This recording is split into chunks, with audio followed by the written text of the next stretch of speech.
And this current background. So you're the Green Goddess. The Green Smoothie Goddess. Yeah, so what goes into a green smoothie? Well, what goes into my green Yeah, and yours. smoothies are vegetables rather than fruit. Yeah. But some people, like to mix the two together, which is fine. Yeah. But I think that it's much better for one if one can do a savoury green smoothie.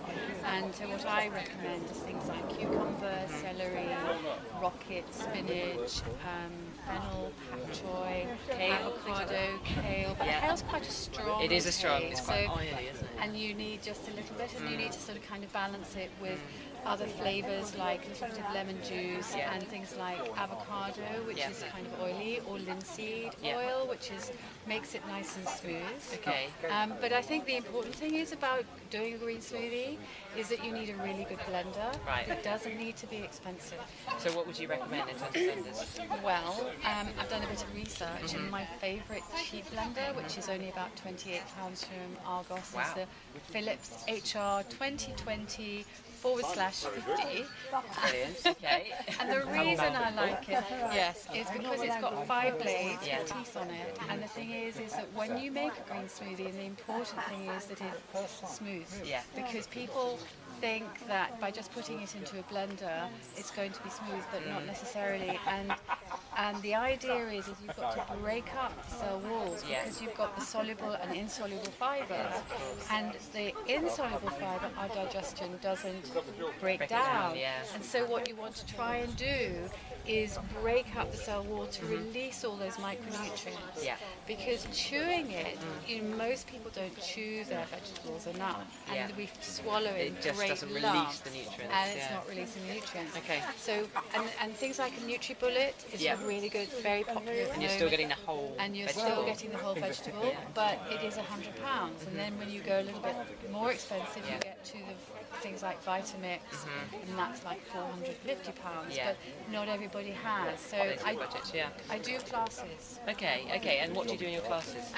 Well, I do them at Breast Cancer Haven, and they're an hour long, and I teach people why it's important to add more vegetables in and how we can do that, and about different blenders, how much they cost, where to buy them, and which vegetables to buy. And then I do a little demo, and people can taste them, and so get an idea of how nice it tastes. So you've obviously got the linseeds themselves, which you grind up to make into sort of like a meal that you can use in foods, and you've got the oil. What would you recommend using those two things for? Okay, so the oil is very high in omega-3, and that's very anti-inflammatory, fantastic for joints, fantastic for circulation for the heart, and for the brain, which is great. But also, what's really important is that each cell in our body has what's called a phospholipid bilayer on the outside, and our cells each cell is meant to be hydrated intracellularly. Now, the oil helps the water not to get too evaporated. Now, as we age, our cells become less hydrated, and it helps very much to have oils to actually keep the skin younger, because so we can absorb as well more easily. Helps. When you're doing the smoothies, for instance, that's helping take the electrolytes, the water into the cells, and things like raw oils, like the linseed oil, helps keep the cell, hydrated, and it just makes a younger skin. There's nothing to lose in there. There's nothing to lose. So basically, linseed oil. Okay, so the meal is the whole, or the linseeds are whole seeds, and you've got the fibre, and the fibre is really important for the digestive tract. But you've also got phytoestrogens, which are the lignins, which are inside in the fibre.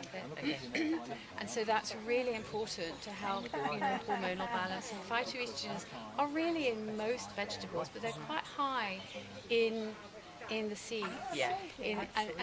But if one doesn't want the phytoestrogens, you just have the oil. Okay, so at a point in time when our estrogen is naturally falling, then we can actually supplement using the flaxseeds to increase our natural level of estrogen and have less of the associated symptoms with the decreasing estrogen, which we associate with menopause. Yes.